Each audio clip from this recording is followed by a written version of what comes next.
Did you have any inklings of wanting to get into healthcare before you came to Wheaton? So the biggest hiccup in healthcare, and you can ask any healthcare provider, is insurance. The company I work for, they said, "Hey, do you want to go into prison systems?" And I was like, "Sure, Yeah. why not?" It's funny how when you're actually paying your own money, how adherence actually goes up quite a bit. I just realized certain people are going to follow through with, let's say, their home exercise program or the advice you give them, and some people won't.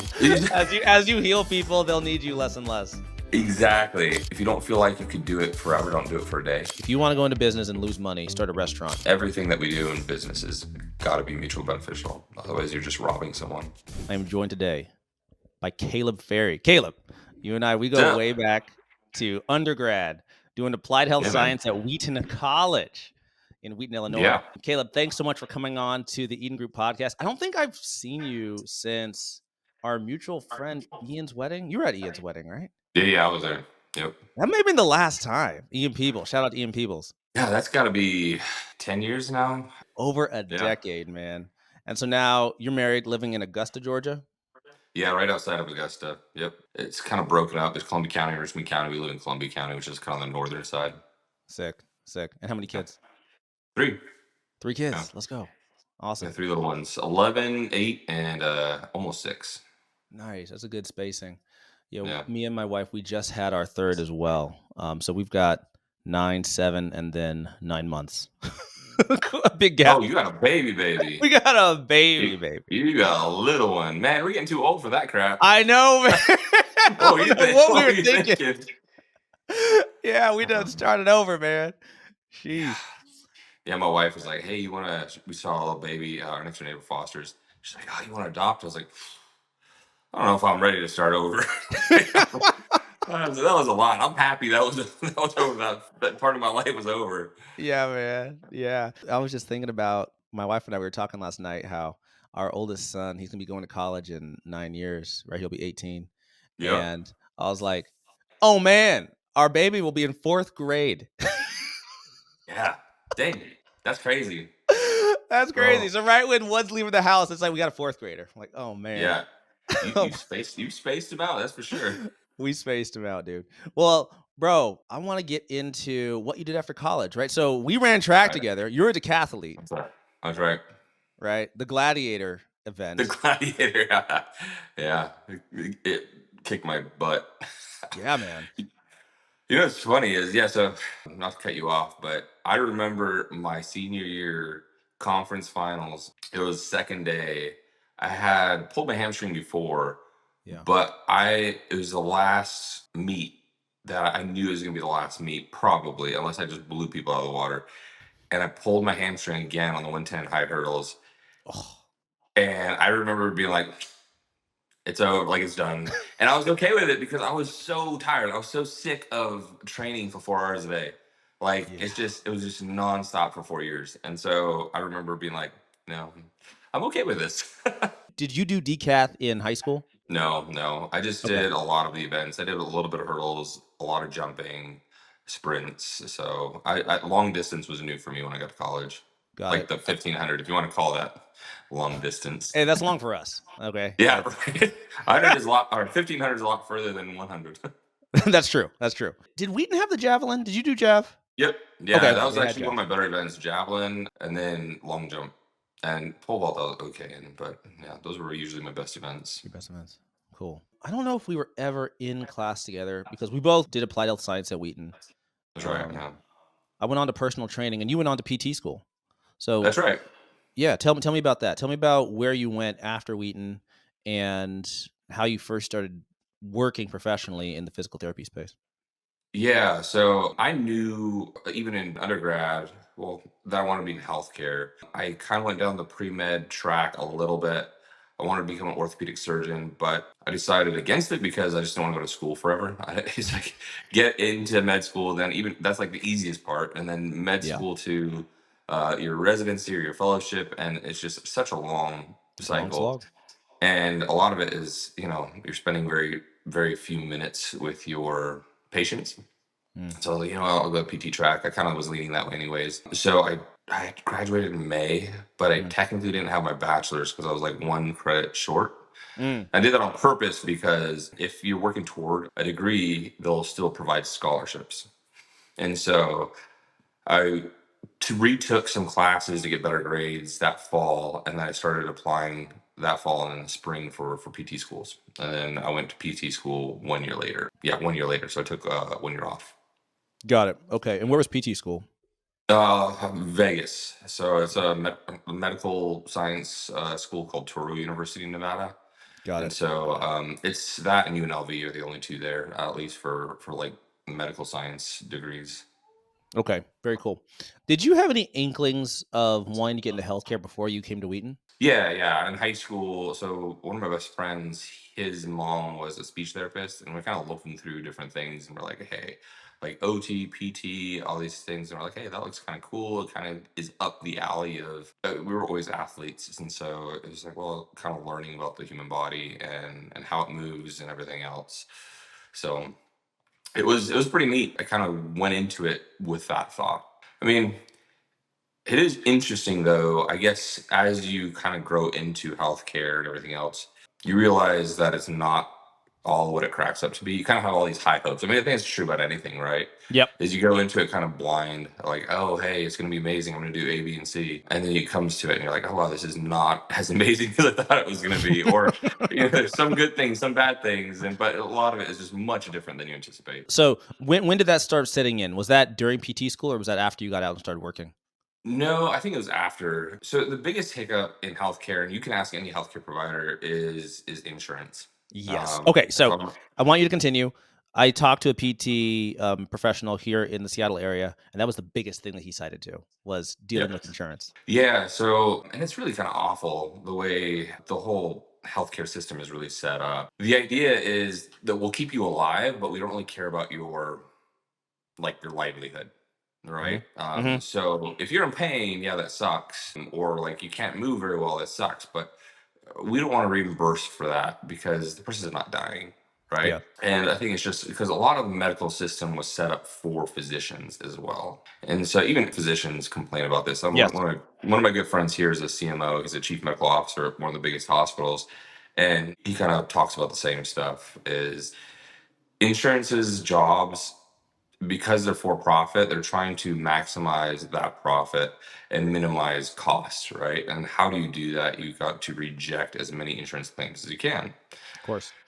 And so that's essentially kind of what I started learning off the get-go was all these insurance claims, they would make any and every excuse not to pay. Oh, you repeated yourself, or you did this, or you didn't add that test, or you didn't add the justification in the right line. And it just stupid game that I realized kind of from the Yep. get-go of them just making excuses not to pay. A few years into it, I was working at a different clinic, and a lady, she said, yeah, I used to work for insurance at this specific insurance company. They would literally take like the top like 10th of the claims and just throw them in the trash and say that they lost them. They wouldn't even review them. Yeah. And then so what they do is they say, oh, hey, we never got it, or it was lost, or whatever the case may be. And Yeah. then you'd have to, so it's a pain, then you have to resubmit those claims to try and get paid. Right. Off the record, of course, but that's crazy.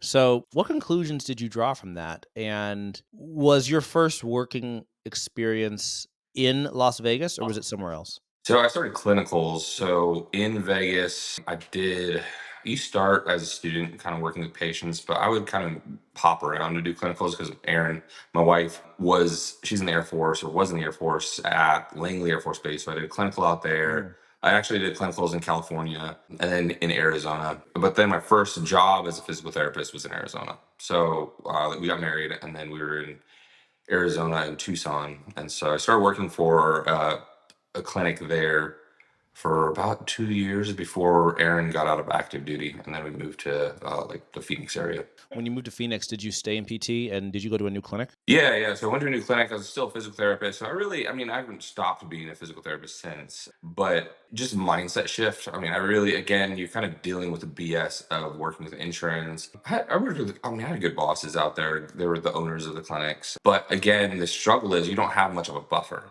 right? In those clinics, you have so much overhead, and you're not going to pay a whole lot. Mhm. So, like, you got to pay your physical therapist, you got to pay your front desk. So anyways, the clinic out there was like, hey, we're gonna have to go to like basically per hour because we can't pay your salary anymore. And Hmm. so I was like, well, this isn't gonna really work because I think I got kids and everything else. I need to make sure we got some income. Yep. This is another thing. I switched to a different clinic. They're like, hey, we're hiring. They had some good benefits and everything else. I should have done more research into it.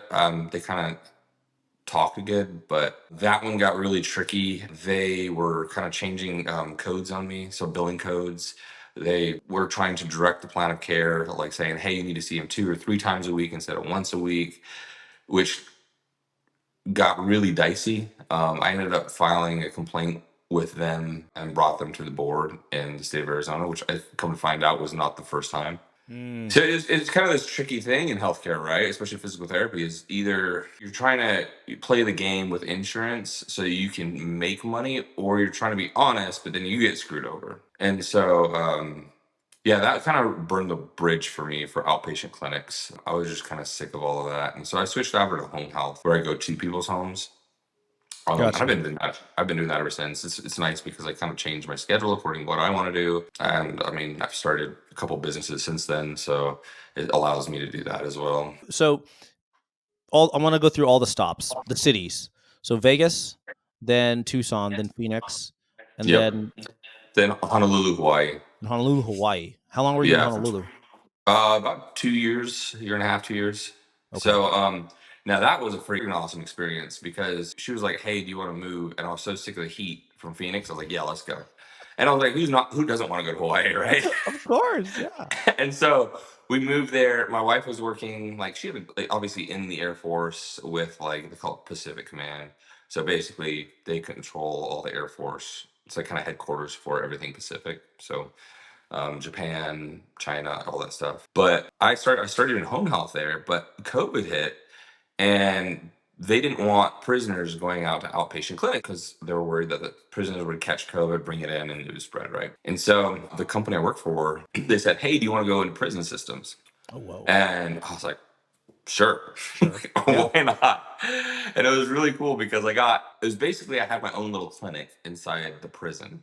So I Whoa. mean, you're talking like the whole security system, right? So I'd go through about 5 or 6 locked doors where there's a camera and you have to beep in, you have to check in. You're not allowed to have any devices on you. I could have a pen and paper, and that was it. Even my watch, they won't allow you to bring in like an iWatch or anything. As it had to just be a regular hand clock, like Yeah. Yeah. like you know and but I love that job, man. It was so fun because I get to spend however much time I wanted with a patient. I think my sessions were about 30 minutes. You'd hear some crazy stories, people getting stabbed, people getting shot, people killing other people, like prisoners making drugs out of the glue from their shoes. It was a crazy experience. I loved the job. I did that about 3 days a week and we went to like people in the community, like, around Honolulu for the other 2 days. What was it about that experience that you loved so much? It's so unique, man. And there's so much Yeah. psychology involved. This is another whole conversation, but most people don't realize that healthcare is so intertwined, right? Like, we're not robots. So your psychology is going to impact the way you experience pain, or if you're able to get out of pain, or my dog just turned on printer. um, uh, Having these really interesting patients who have a lot of psych disorders coming in, and then also them dealing with their physical pain, right? And then me educating them on that and being like, hey, this is kind of where this and that meets. And if you want to get better, we have to deal with both. So it was fun. It was a good experience. I enjoyed it. It was like I got to run my own clinic. I didn't have to worry about the billing. I had to fill up, like, I had to do everything on paper in there, bring it out, and then fill it out in the electronic medical records. Mm. But yeah, I mean, it was fascinating to me, and just having my own schedule and everything else was just it was fun. It was a good experience. I didn't want to, and then being in Hawaii was amazing too. So I could work the morning, go surf in the afternoon, or go for a hike, and then go pick up my kids and then make dinner. And the weather was always 75 and beautiful. So it was a good lifestyle. I didn't want to leave, but that's life. Any chance you might move back? No, so that's the plan. Now that I'm in real estate investing as well, the goal is kind of 10 to 15 years from now is to have Airbnbs kind of all over the places that we want to go. Mm, So, mhm. like, going back to Phoenix, we have a lot of friends still there, right? Probably gonna have an Airbnb there. We're gonna have an Airbnb in Hawaii, probably Colorado, Georgia, Florida, and then so kind of have them in different locations. But then it's tax write off when you go there because you're Yeah, checking on the yeah. property and Check on everything the else. property. Yep. Yeah, so your flight out there and everything else, yeah. And so, but by then, Erin's kind of building up her business now, and then I'm too. So hopefully, at that point, we're just almost fully remote. Oh, that's awesome. Yeah, so So that's the goal. That's like the 15-year goal. so I want to come back to all the business models, and I want to hear about why you decided never to, why you haven't, because I don't believe you have. You have not opened a physical therapy clinic. No, so I sort of had one when kind of when I left, I had that bad experience with the outpatient clinic. I switched to Mm. home health, but when I switched to home health, I actually kind of started my own little cash pay clinic in my house. I had like a little Okay. den area. Yeah, yeah, yeah. And so is all word of mouth. So I didn't market anything. I didn't bill insurance. So it was all cash. So it was all prior patients who Nice. really liked me, who got good results from me. And so that was a really fun experience too, because you get really high functioning, or even not even high functioning, but like what's the word, ambitious patients. So Yeah. they listen because they're paying cash, right? Yeah. And I didn't charge a whole lot back then either. But yeah, it was fun because you say, all right, I want you to do this, this, and that, this many times a day, or whatever the case may be, and They actually do it. they would do it, and they'll get better, and they'll get better quick. It's funny. It's funny how when you're actually paying your own money, how adherence actually goes up quite a bit. Yeah, yeah, It's a big good time. strain. Yeah. Yeah, Yeah. there's actually a research study on that. It came out probably 10 years ago. And that's exactly what they found is that patients who had to pay something into it were much more compliant with like their home exercise program Yeah. and everything else, So for those showing of up you on out there who time. are listening, who are afraid to charge premium prices to your customers, know that it's actually in their best interest to pay more. It's not like, "Oh, I feel so bad, I'm charging too much." No, no, no. It's 2 things. A, you'll have more profits, which mean you'll have more money to reinvest into your business and provide better service. B, you're gonna screen out customers that are gonna be a pain in your. And C, the customers who do actually come in and can afford your services, they'll actually be more compliant. You'll get better results, and better results means more testimonials, and more testimonials means more customers and stick. Anyway, charge money, charge Yeah, premium. You absolutely. can, right? Like it's worth it. Yeah, and so a lot of PT clinics are actually doing that. A lot of Yeah. them because reimbursement keeps going down, Mhm. right? And so my buddy, he has a clinic out there in Arizona, and I mean, he's like, I have no choice, right? But the other thing that most people don't realize is if you pay cash, as long as you're given a receipt, you can provide that receipt and it can go towards your deductible. Yeah. So let's say you come to see me, I charge you $100 a visit. You have a $5,000 deductible, right? You can keep all those receipts, submit them to your insurance, and let's say I don't know, you come 10 times $1,000 towards your deductible. You're going to pay that anyways, right? Because you hadn't met your deductible. It Yeah. obviously depends on your plan, but that's kind of what a lot of my patients did. That's perfect. Yeah. And if you have an HSA, all the better. Yep, exactly, exactly. And I had even Canadian. So in Canada, he would say, I had a Canadian patient. He was not a U.S. citizen. He would take the receipts, go back to Canada, give them the receipts, and they would just reimburse him the money Oh because man. universal healthcare up there, right? So he would just be like, Exactly. Totally. "Hey, Okay. here are my receipts," and they'd be like, "Okay, cool." Totally. What town were you in when you were doing the cash clinic? I was in a little bit in Gilbert and then a little bit in Queen Creek. So that's like south, or that'd be southeast of Phoenix. Got it. Okay. What year did you guys move from Hawaii to Georgia, where you currently live? So yeah, we live in Evans, Georgia. So we moved here in 2021, Okay. and so that's kind of when I really got into started getting into real estate a lot more. Tell me about then the businesses that you started on the side. Is real estate the only business? Are there multiple? No, so actually, it is kind of funny. I started listening to business books pretty much right away. Right away So when? Right away after college? Right away when? right after grad school, yep. Okay, got it. So graduate school, 2013, and I was just got I didn't know why. I just really really enjoyed it, right? So like Jim Collins could do great. I think that's Mhm. what got me started, and then I just kind of like Audible, library, the whole nine yards, was consuming as much as I possibly could. Can you Um, what are your top 5 most influential business books? Ooh, it's a great book. You can say business books, but I have books that I think would go well for anybody. So, Extreme Ownership. You read Jocko. that? Jocko I have Willing. not read it, but I know of it. Yep. I love Leaders Eat Last, Simon Sinek. Okay. That's a great book. And those are more kind of like general overview, not necessarily business Yeah. oriented. Or leadership. Um, yeah, that Yeah. one of them's mostly leadership. Yeah, and then Influence, the Power of Persuasion. That's I think that's Robert Cialdini. Okay. I haven't That's a read good that psych one. book. There's another one I like, Daniel Pink, To Sell Is Human. It's another good one. Mm, Obviously, Jim Collins, Good to Great, and Great by yeah. Choice. I'm trying to think, but like as far as my own kids, like my son is really smart, and I get him reading. I think the order I would do for most anyone is Extreme Ownership, Leaders Eat Last. Maybe start with Why, and then kind of getting into more of the nitty gritty of like actual psychology and selling and business. But If yeah, you if I you don't if you know. wouldn't mind, what were the number one takeaways from each of those books? So starting with Extreme Ownership, what was the So number extreme one? ownership, the whole idea is like responsibility, taking responsibility for your actions and understanding that you create your own future, right? So you're not a victim of your circumstances. You basically create the environment and your own circumstances to succeed, right? Yeah. So as an entrepreneur, if you want to be a successful entrepreneur, you have to have that mindset, right?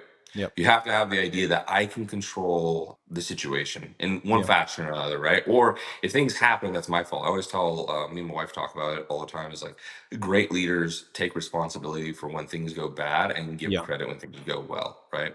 And so I don't think anyone can really be successful in anything if they're not taking that responsibility of their actions and even circumstances that they might somehow put themselves in, right? And obviously there's limitations to that, but it's really the mentality behind it, of hey, how can I take responsibility of things I do well, things I don't do well. Then we got Robert Cialdini's psychology, the power of persuasion. What is it called? Is it?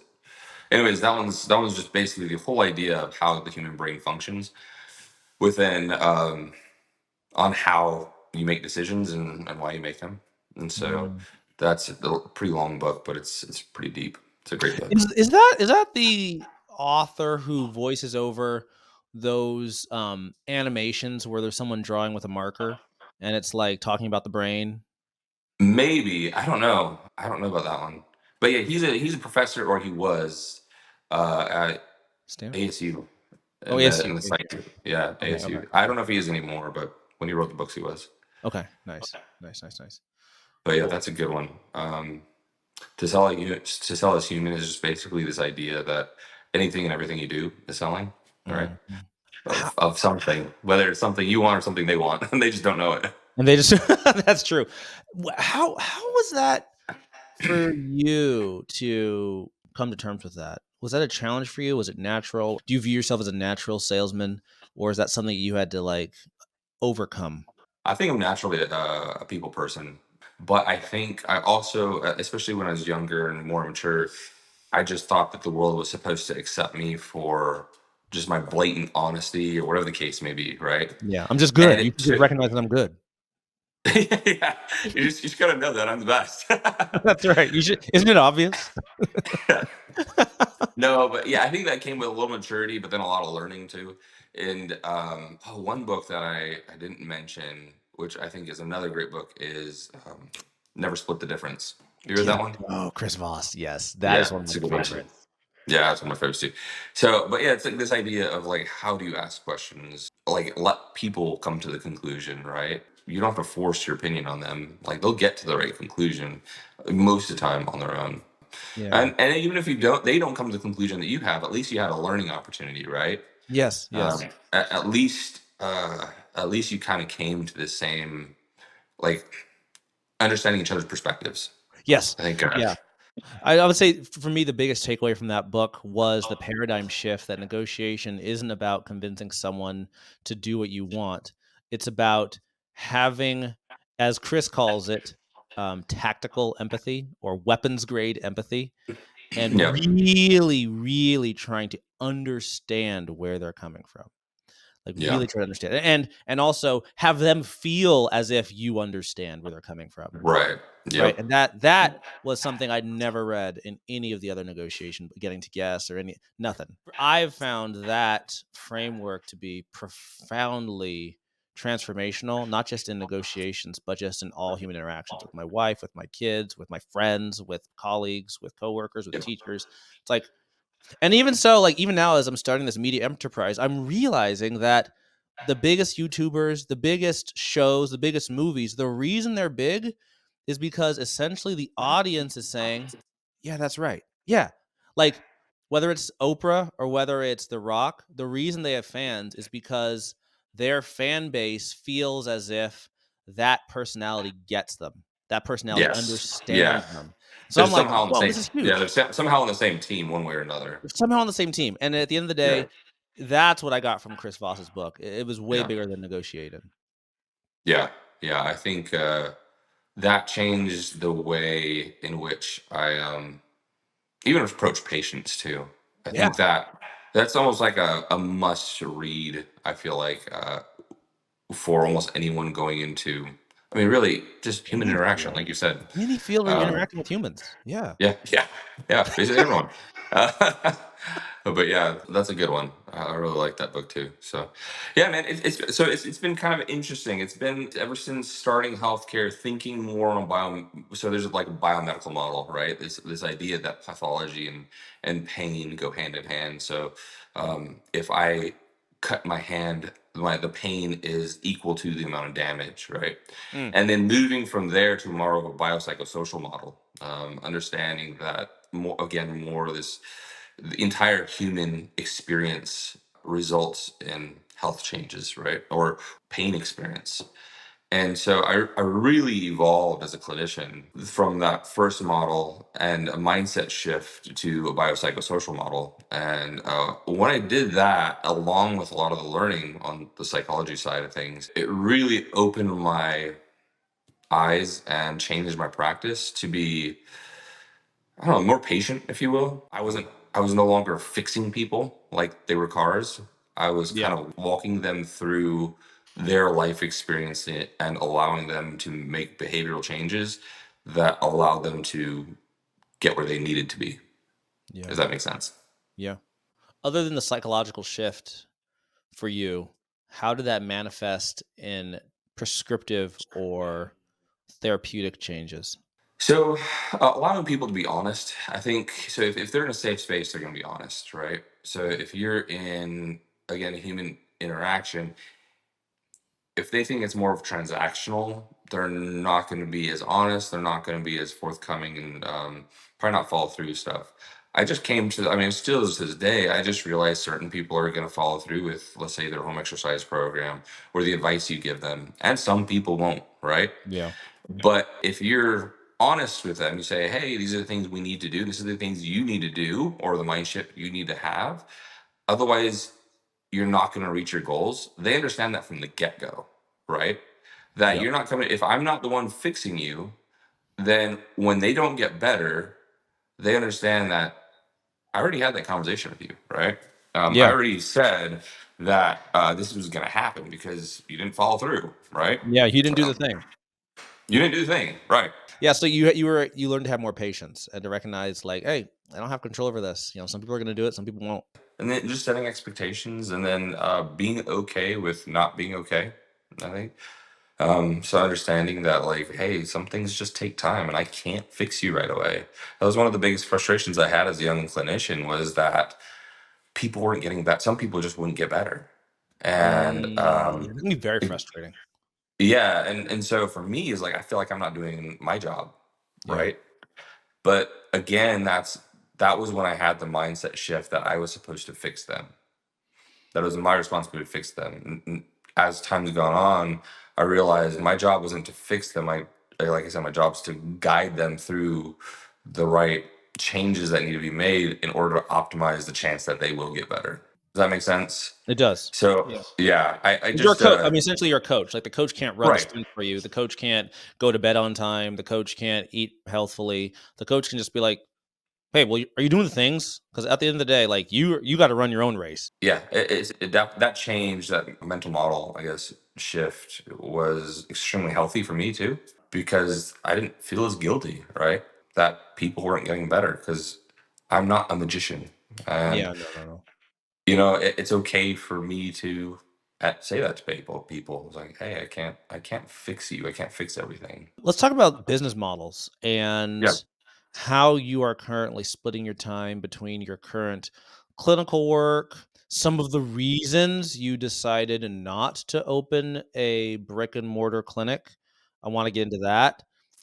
This show is about helping health and wellness entrepreneurs succeed in their businesses. And so, if you have counterexamples or landmines that you discovered, that is equally as valuable as advice for success. One of my favorite questions I like to ask is, tell me why this is a bad idea, or give me the top 10 ways to guarantee you fail at something. Yeah. Right? Yeah. So, absolutely. So, I actually did fail in my first business. Yeah. So when I was listening to all these books, and I was like, I really want to get out of physical therapy eventually. Not because of the practice, just the frustrations with the healthcare system and Yeah. insurance and everything else. So I started a business. I started, and it was a clever business, and it would have made a lot of money too. But there's something I think is great by choice. Jim Collins talks about, do something, you need the trifecta, something you're extremely passionate about, something that's lucrative, and something that you can be the best in the world at, Mm, right? mm, mm, mm, And I started reading into business models and all this stuff, and a lot of money is being made on the internet at the mhm, and I started like, you know what? I started reading, and I bought a mattress. I got frustrated with it, and I was like, what? There should be an app or something that allows you to basically find a mattress that fits you, like fits mhm, your comfort level and everything else. mhm, And then you can kind of get fees based on like who buys what mattresses and whatnot, right? hmm. So there's different ways to do that, like cost per click.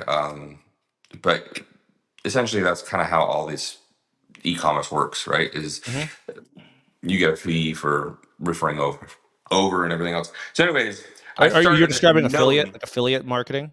Yeah, it was basically Got it. affiliate marketing. Yeah. What I decided to do is create an algorithm based on a boatload of data that was on the internet, Mm, that said, this mattress is good for this. This is how firm it is, and blah, blah, blah. Well, again, it's stupid me. I went into something that, yes, it would have been lucrative, very lucrative, and would have pretty much been self running, but I wasn't that passionate about it. And I really had to learn to be the best in the world at it. So I wasn't already the best in the world at it. yeah, yeah, yeah, And yeah, I'm yeah. not saying you have to, but if you don't have the passion, you're never gonna be there. You Um, won't, because you're gonna be competing at someone who does have a passion, and you're not gonna yes, beat them. exactly. Like Elon Musk, he's done so well because he was so passionate about it. He would work, what, 18 hours a day. He Um, never stops. yes, exactly.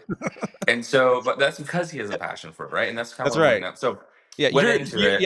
you're not going to beat him at his game, so play a different game. No, exactly, exactly. So I did exactly that. Is I started building out this. I spent a lot of money, started building it out. I spent a year of my life like building out this algorithm. I was very close, and I think I lost some data. Mm, I don't know how I lost it, but it didn't save. It was probably like, I don't know, 4 or 5 hours of work, and I was just so fed up. I was like, mm, screw it, throwing it in the trash. I lost probably 30 grand or so. Basically, I just let the business dissolve. yeah. Didn't make a single dime, but expensive learning lesson. And Yeah. the bad thing is that going into it, I already knew this is probably not a good idea. I don't have the passion for it.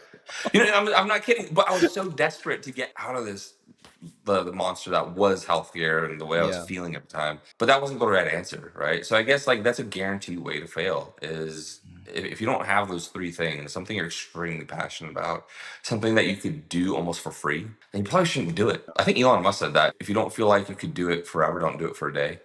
Yeah, I Um, agree with that, I agree with that, I agree with that, yeah, yeah. yeah.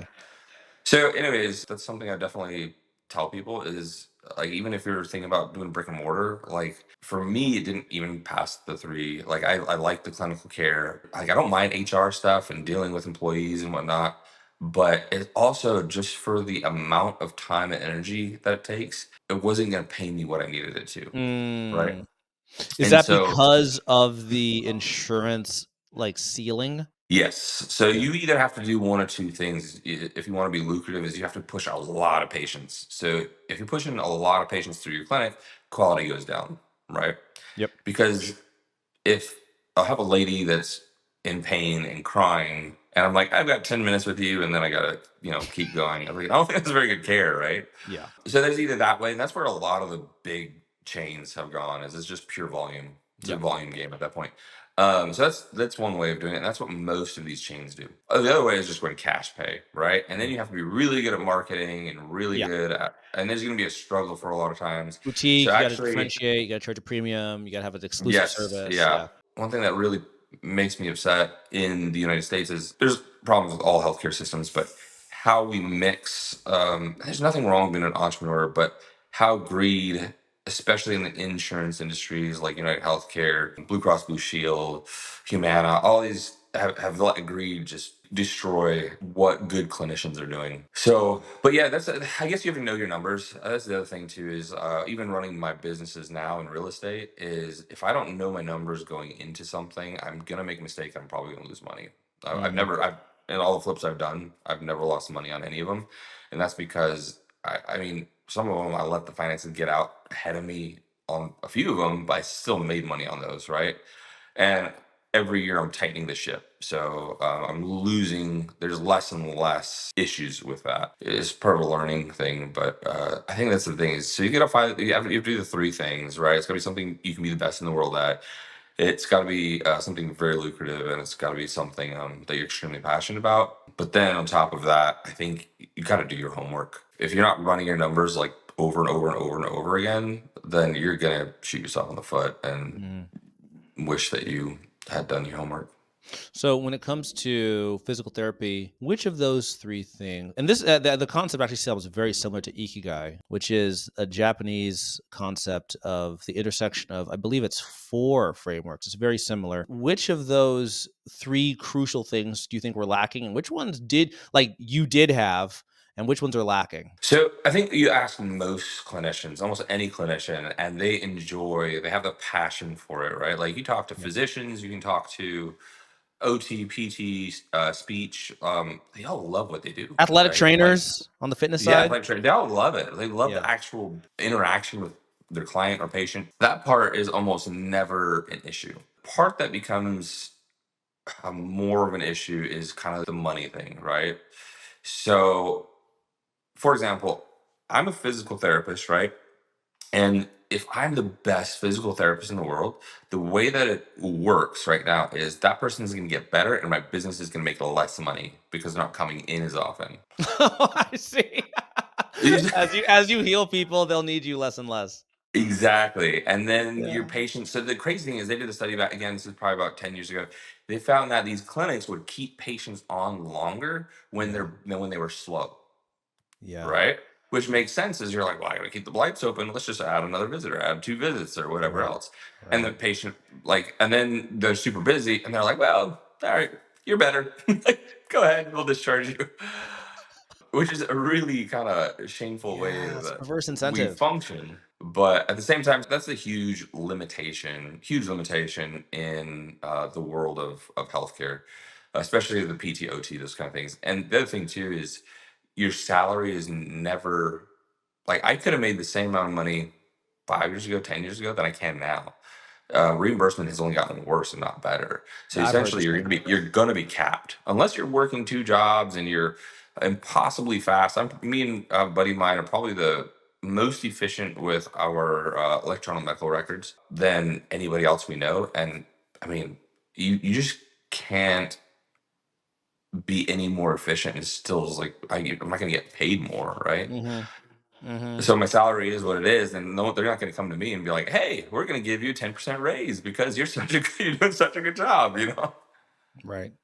Right. So, Yeah, but yeah, it seems like, in order to, let's say, become very wealthy as a physical therapist, you're not gonna become wealthy doing physical therapy. You become wealthy potentially if you're able to develop a therapeutic and maintenance practice where people essentially like essentially a facility that is a physical therapy into personal training clinic that is premium and like a semi-private facility where it's like Yes. you heal people and then you also help them enhance their life, whether they're maybe say they're recreational golfers or recreational skiers, or they just want to look good, like they just want to have a good like bikini body or a beach body, and you like kind of progress, like you had an injury, we're going to heal it, Yep. and now Yep. have you into a maintenance program that you love, and you're interacting with other people like you, and maybe it's a premium Yeah. price point so people can network, and now there's like a club aspect of it, right? Like I can see Yeah. you It's making kind of like money almost if you like develop CrossFit. Yeah. almost like CrossFit, but yeah, like similar to More CrossFit, but clinical. a different programming. Right. Yeah. So that's what a lot of clinics have done is they've gone more to a hybrid model. So insurance won't pay. So Sure, it's there's a cash. It would be lot of cash. yeah. So it's got to be part of it cash. So interestingly enough, like if you had Medicare and you came to me and you're like, hey, I want to pay cash, but I have Medicare. By law, I have to bill Medicare. It's crazy, right? Yeah. Even though Medicare would save money, you have to use Medicare if they have it, and you know they have Medicare, right?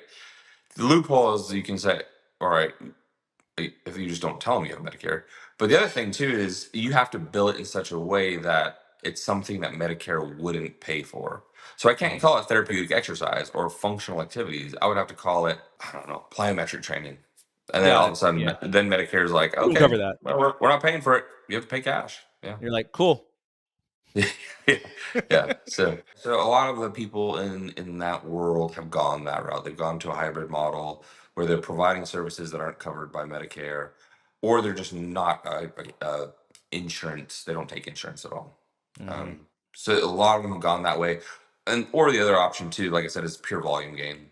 Like Hmm. if you look at Hmm. Athletico, PT360, all these huge chains, it's just pure volume, and they really don't care. I mean, I don't want to say that aloud, but their concern is profit and revenue, right? Yeah, Which is business not a model. bad thing, but when it comes at the cost of patient care, then it becomes an issue, right?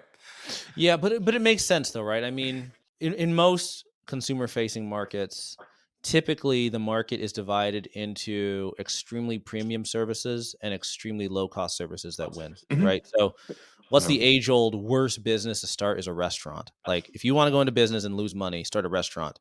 Unless you're doing an extremely efficient fast food or fast casual chain, in which case you can Yeah. make a lot of money, or you're doing an extremely high end exclusive chain, which may not make a lot of money, but you can build a brand and then sell consumer packaged goods off of your brand if you're a famous chef, right? And Yeah. so at the Yeah. two ends of the market, the extremely expensive and extremely cheap end, you can make money, but most people fall somewhere in the middle and they just can't make money. Yeah. Yeah. And I mean, it also is kind of weird because you'll notice there are private clinics, let's say private PT clinics that succeed in Arkansas versus let's say Arizona or in Alaska versus Georgia because the reimbursement codes are dependent on location, like even zip Mm, code.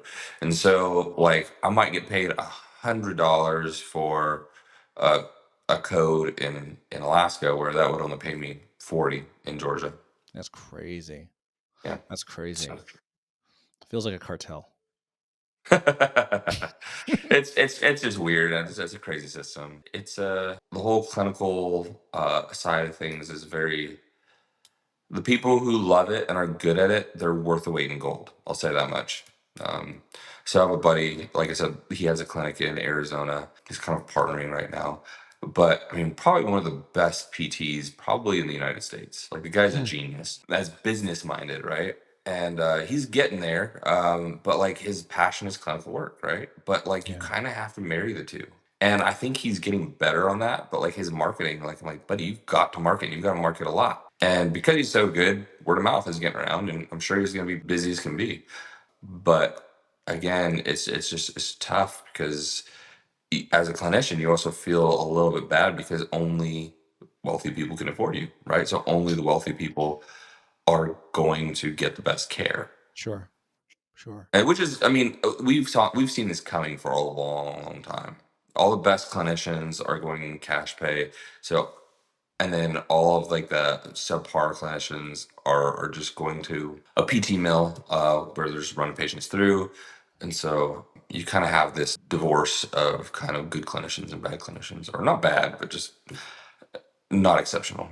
Yeah, that makes sense. Yeah, that's the dynamic of the market. Yeah, I wonder how that would play out in a nationalized healthcare system, for better or for worse. I just don't know. I would love to talk to. It'd be very similar. I know people in the Yeah, UK. That's exactly what's happening in the UK. yeah, Is they just don't take insurance, and they stay yeah. busy. They'll keep their doors open. It's all cash. They don't You accept can any do it. insurance. You can do it. Yeah. As long as the government allows you to pay pre-tax dollars through an HSA, it's still worth it. Because I mean, if you Mhm. dislocate your shoulder or you have an ACL tear or your Achilles ruptures, like you're in so much pain, like you're willing to shell out some cash to, Yeah, get yeah. it. I think the smart people always survive, right? Yeah, Um, yeah. and there's always going to be. I just talk to my kids too. It's like if you just adapt all the time to your market, you're gonna find a way to be successful, no matter what. So So what are you excited about now? Tell me a bit about the real estate business. You mentioned flipping. Is there more to it than that? Is your wife a realtor? Are you a real estate agent? Like, tell me yeah, so everything. Like, that's what's the empire? this is my What's the wife's what's the office. growing empire? Yeah, so this is my wife's office, and hence the Shout out E. Aaron. Almost looks like a C. Yeah, no, Aaron. No, but this is my company. So I Hold it have closer. Hold it one closer so that. that we can see it. Hold it closer to the camera. So it's Oh, Navajo. That's the Navajo symbol, that's a right? Zia symbol. Yeah, it's well, there we go. The Zia Zia. Properties. And so this company, it flips, just basically buys, rehabs, and flips. And then the other one I have is for holding properties. So that one, right now I have 5 properties in this area. I'm in the process. One's for sale. I, the hurricane damaged one, so I got to rehab that one again, Mm. and then another one's going through rehab process. So I just partnered with a new guy, so we're hoping to ramp up. We're wanting to do about 2 a month, and Whoa, then wait, see whoa, if whoa. we can Two what a month? Two purchases a two month? flips, 2 flips a month. Yeah. Tell me about how you're financing these. Where's the money? Are you using banks? Have you raised equity from partners? How are you doing this? Yeah, so there's something called a hard money lender. Mhm, So there's like a private money lender, which is like, let's say Mike Van Putten has all this money, he doesn't know what to do with it, right? mhm, And I come to you and I say, hey, do you want to be a capital investor? You want to just let's say I'll do a 1% origination fee, meaning let's say you give me 100 grand, I'll give you $1,000 up front, and then it's 12% every month. I'll give mm, you just straight interest, and then when I sell it, you get paid off all the rest of the interest, and you get a lot of money back. So I mean, it's quite lucrative for people who have a lot of money because it's very passive, and mhm, their money is backed by the actual property, right? mhm, So mhm, mhm, they basically, it's kind of like a bank. The bank really owns the property. You're just paying them slowly, right? It's kind of mm, the same mhm. idea. Is it's You could put a lien on the property or everything else if I didn't pay the loan back. So it's guaranteed by the property. So Got I it, got can it. do, So is that how you're financing? yeah. So most of them are hard money lenders. A local guy that I use. I've married that with a private money lender as well. So a lot of times you have to put 20% down on the purchase of the property. So what Mhm, I'll do is I'll take the hard money lender will provide 80% plus rehab costs. I'll mhm. take a private money lender and do the other 20%. So I'm all in for $0, right? Let's go. Yeah, and then so I'll do the project, I'll pay everyone out, and then I take the difference. So I'll take the profit. What's Um, the what's what so are all these flips kind of in your area, close by? yeah, yeah. So far, I've only done flips here. Used to use a general contractor here. I've moved away from that. He wasn't getting stuff done on time, and I wasn't okay with that. Yeah. So I kind of moved away from using him. So now I've partnered with another guy. He's done a lot of flips. And so between both of our connections, we're kind of building out a team that functions extremely well. And Hmm. so once that team is like solid, which I think we're going to be at by the end of the year, then we're going to be able to run these a lot faster because we have our go-to guy for this, but then we have a backup, and then we have a backup for that guy. We know who we're not using. We know where we're buying the materials, the whole gamut. So How are you sourcing these properties? there's something called wholesalers. I've done all sorts of things. So my wife's a real estate agent. I know a bunch of real estate agents. So if they'll send me stuff, they're like, hey, this one, I'm not going to be able to sell because they won't apply, like a conventional loan won't cover it, or it's been sitting on the market forever. It's in rough shape, whatever the case may be, or they need to sell it fast. Hey, do you want to buy it? So I did one that's on market now, or as we finished recently. That one was on the market for like 2 days, was in really rough shape. I Hmm. offered, they had it at 170 or 180. I offered 130 cash, and they're like, all right, they accepted it. The back wall was completely rotted out, so I came back and I think I got it for 120 or something like Hmm. that. Hmm. Hmm. And so now it's back on the market for 280 after we rehabbed. Let's go. Let's go. Yeah. Nice. But yeah, so there's a whole bunch of different ways to do it. But I mean, the crazy thing is, it's just like life. A lot of it is relationship. I mean, I don't care how AI and the digital world has kind of really evolved and pushed us in our marketing and acquiring new leads and everything. But in all reality, people are going to refer to who they like, right? And if I'm doing a deal with somebody, like I have the numbers of all the sellers. Like I still have them on my phone, Hmm. and they've reached out to me and be like, "Hey, this came up. Is that something before?" Or I've never had a complaint. No one's ever like come back to me and be like, "Hey, that guy screwed me" or anything like that. So I'm just filling a need, right? I'm filling, and I make that clear as like, I've got to make money. It's a business, but at the same time, I'm here to help you. It's not the most flattering analogy, but it's like a crab or a vulture. It's like, hey, Yeah, like this is dead. Like it's just sitting here yeah, rotting. Like I'll turn it into valuable. I'll turn it into gold. I'll turn it into yeah, gold, right?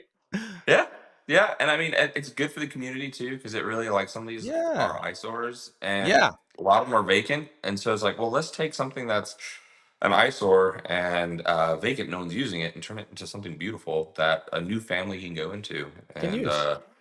yeah, it's a win-win. And I think that's the big thing in business as well, is it has to be mutually beneficial, right? Everything that we do in business has got to be mutually beneficial. Otherwise, you're just robbing someone.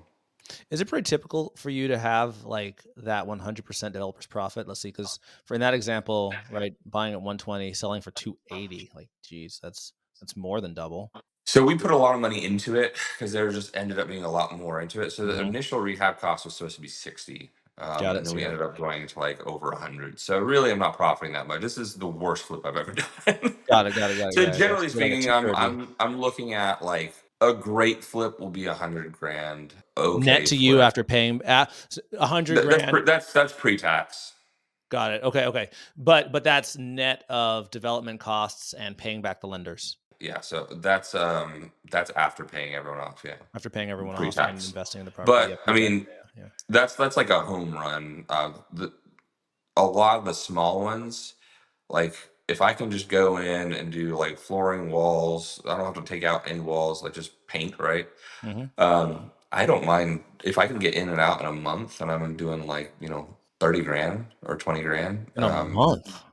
Yeah, because Pretty if you good. can get people in and out, yeah. And then, Mhm. obviously, so with that, nowadays, now I've got a new business partner. I do profit sharing. So it'd probably be like, even 20 to me and 10 to him, or whatever the case may be. Mhm, mhm. But yeah, I mean, if you can run them fast enough and you're hitting enough deals, it works out. And here there's a lot of military. So super fast between March and September. And then the Yeah. rest of the year is a little bit slow. So And this is that's all when we resi? usually check it. This is all residential, yeah. It's all resi. Um, so I'm trying to get more into the triple net, the commercial side. We'll see how that goes over the next few years. You do a couple resis, stack that cash, and then you can take a swing at a bigger one. Yeah, exactly. And like I said, this is a new business partner, and so far it's been great.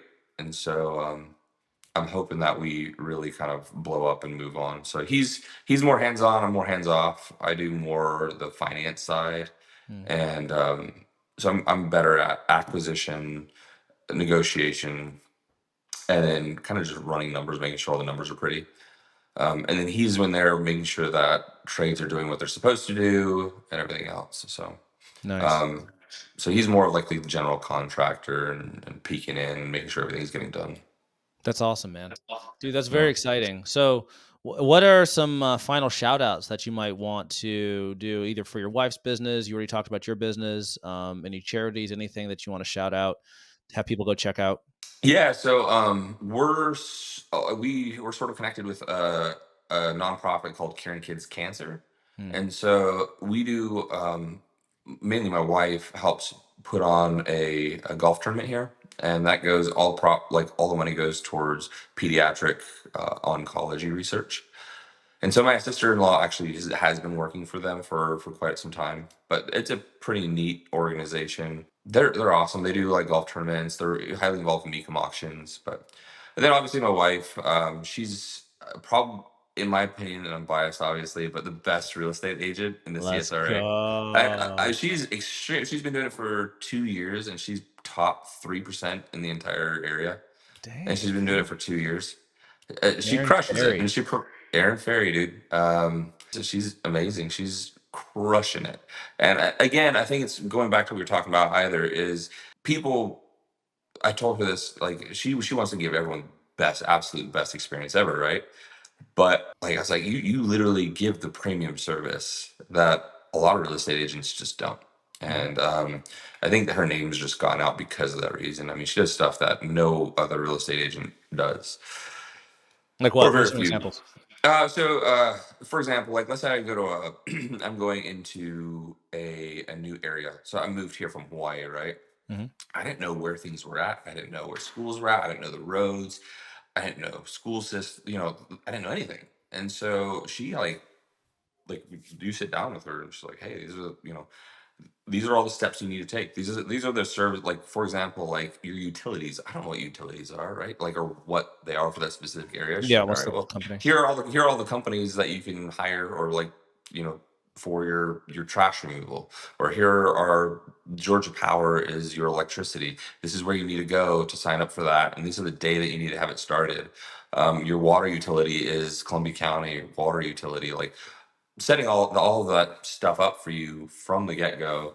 So you're like, oh wow, like I I don't have to go searching for this. It's all right here. And so Mm. like that's just kind of a small example of the way that she's going above and beyond. But so she's awesome. My business partner is Nick Robin, or his company's called I think it's called Robin's Nest Home Services. So Clever.